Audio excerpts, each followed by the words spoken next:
My husband said he would leave me in a heartbeat if his deceased wife walked through the door, and I had to do damage control while feeling like crap because we were with our friends. Posted by you/no context 7758. My 34F husband, 37M, was married once before me. She was his high school sweetheart. They started dating in their junior year, survived long distance during college, and got married when they were both 23, very shortly after graduating. She passed away unexpectedly at age 26 from an aneurysm, which obviously devastated him, especially because they were so young. They never had children. He contemplated never remarrying because he was so heartbroken, but we ended up meeting about 4 years after that. We got married when I was 31, and he was 34, and we now have 2 children. Last night, we were at a friend's potluck gathering. Everything was going well until one of our friends brought up a new topic related to relationships.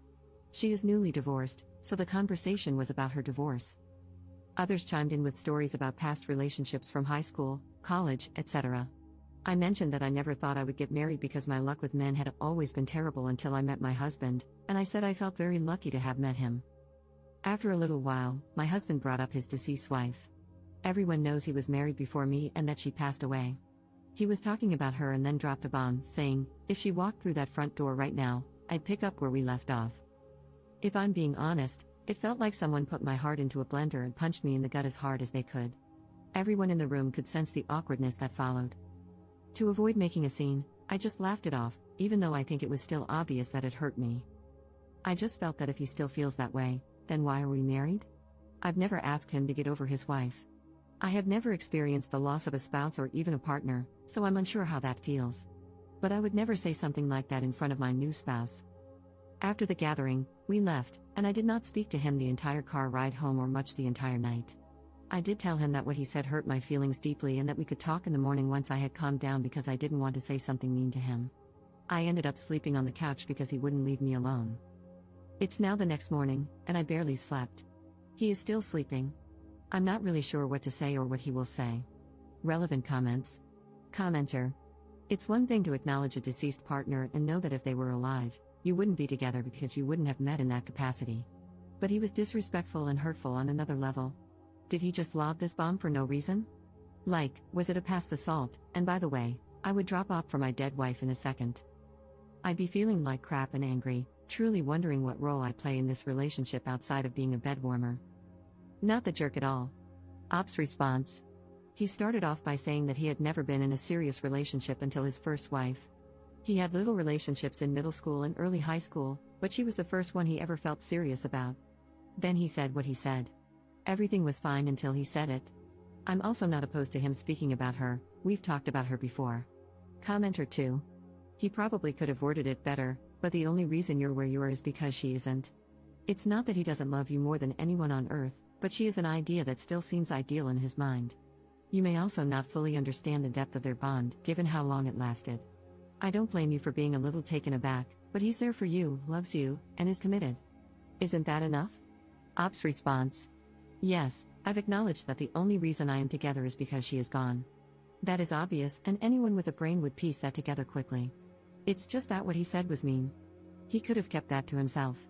I would never say something like that to him or in front of him, even if I felt it. Commenter 3. Okay, what else did he say? Because I absolutely, 100% believe that he said this hurtful thing, and it has stuck in your mind, bothering you. You are not the jerk for feeling normal human emotions. Just as I absolutely, 100% believe that this is not the entire story. You laughed it off. He tried to talk to you about it, but you wouldn't listen. I mean, yeah, from what we know here, you're the jerk. You pretended you were fine with the comment, then you flipped and said you weren't. Then you refused to accept any kind of open communication about the issue. That sounds kinda like a jerk move to me, and the absolute lack of details doesn't help your case. The fact that you are willing to talk about this with internet strangers but not your partner is also not a good look. Are you the jerk for feeling hurt? Not at all. Are you the jerk for crapping all over your husband's mistake? Yes, you're the jerk. I hope you approach the morning discussion with a calm head and an open heart. I hope you process your feelings. I hope your husband apologizes for hurting you. Ops response.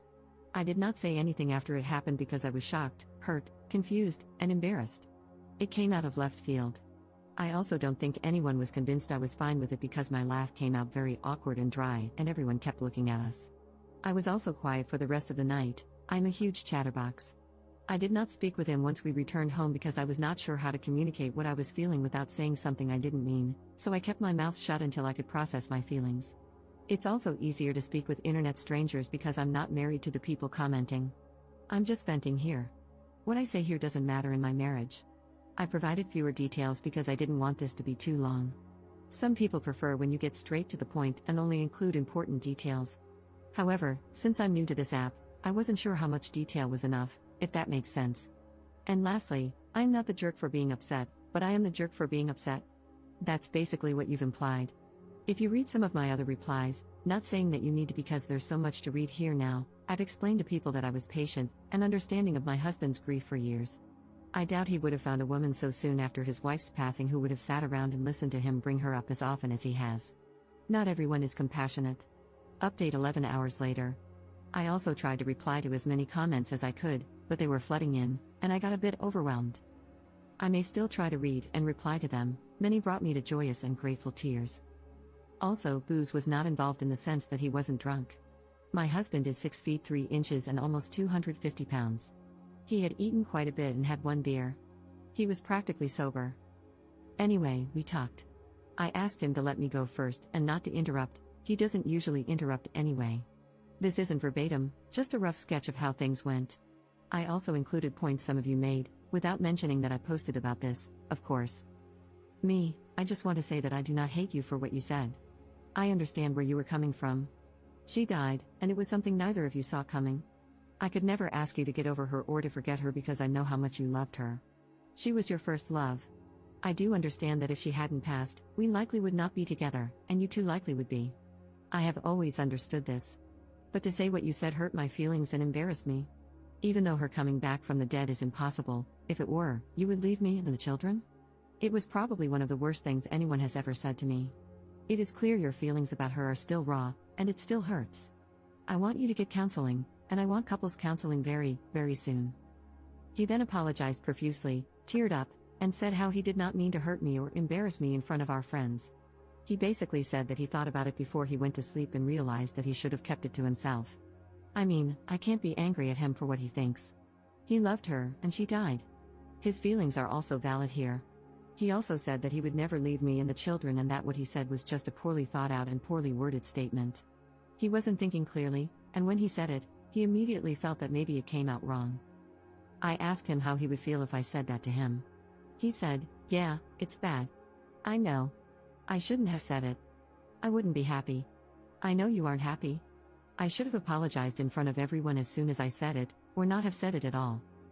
I then asked him to think of the children and said, "It's like you saying, hey, children's names, if my dead wife walked through the door, I'd pack my bags and never speak to you guys again." And then it really got uncomfortable.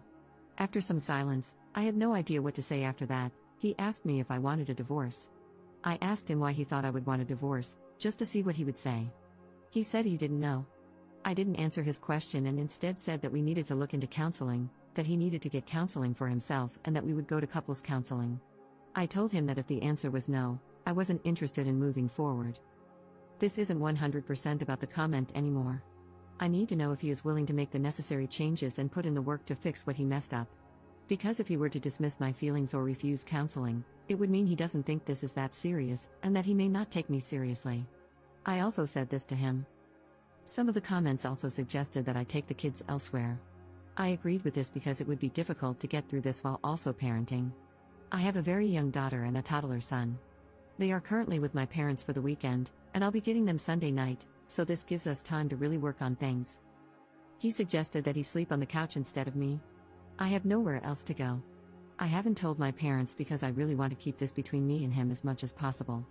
Family and friends tend to jump to judgment too quickly and sometimes offer extreme and harmful advice. It's also embarrassing.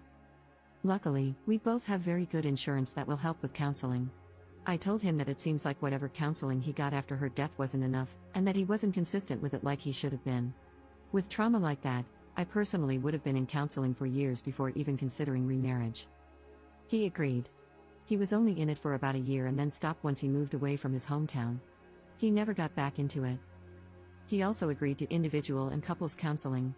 He kept apologizing and telling me he loved me all day. It was also so difficult to be around him because he kept looking at me. I couldn't think. It was like he would try to say something and then just stare without saying anything. With the kids gone, there's nothing to really do except talk, so we talked again right before dinner time. He asked me if I wanted him to cook or buy something. To be honest, I still wasn't hungry, so I just told him he could pick something up for himself and that I wasn't hungry. That prompted the second discussion. I realized he must feel very bad because he noticed I hadn't really eaten much all day. He kept asking me to eat. I wasn't sulking too much or anything, just doing my usual tasks but not speaking or eating as much. Because we're home together all day, he noticed this. He asked me one more time to please eat dinner with him, so I agreed. During dinner, he told me that he had looked for counselors himself and wanted me to see if I thought they were okay, and that he would keep looking. Last stretch, sorry. After all of that, I told him that we can't really predict anything until we've met with therapists. I don't want him to keep saying sorry, I want work and change. And then maybe we can move forward, but this is the first step. I don't want to just leave him. I'm also not saying divorce is off the table. I think he is still hurting from her death, and his judgment is very, very clouded. If he didn't love me, I doubt he would have apologized so many times and looked for counselors on his own.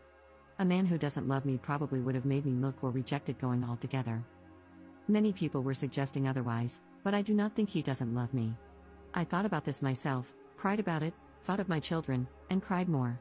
I'm not staying for the kids, I'm staying because I want to at least try to fix things. If it cannot be fixed, then at least I tried. We were also very close.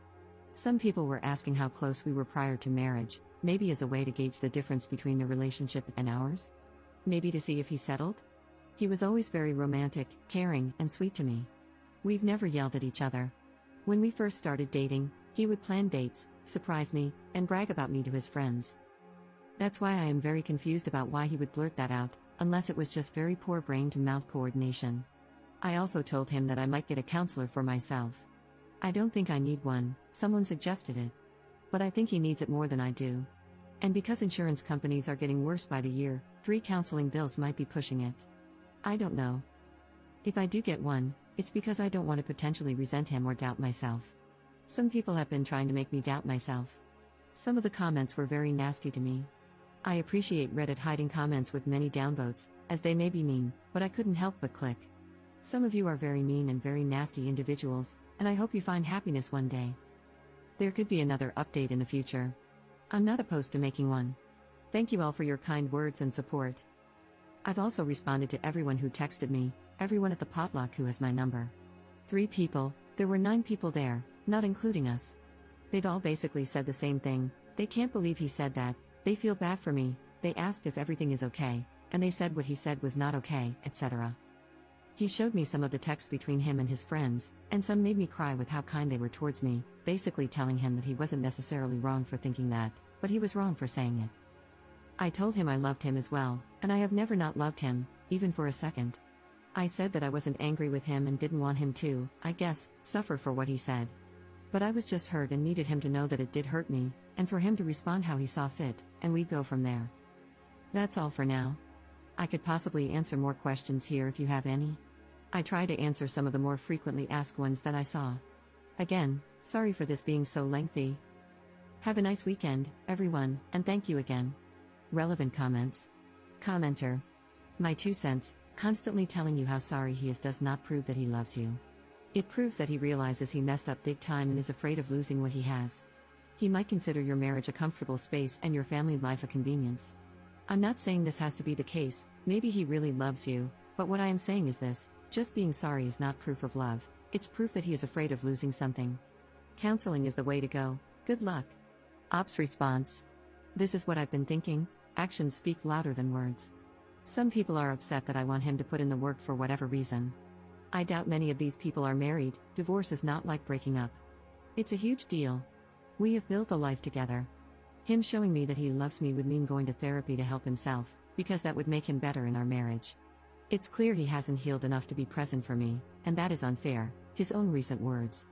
Commenter 2. I guess I'm the only one who thinks she is taking this way too far.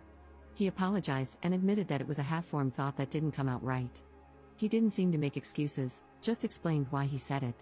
Now she is thinking about divorce and making all kinds of demands when the most he did was make an insensitive comment and start looking for counselors.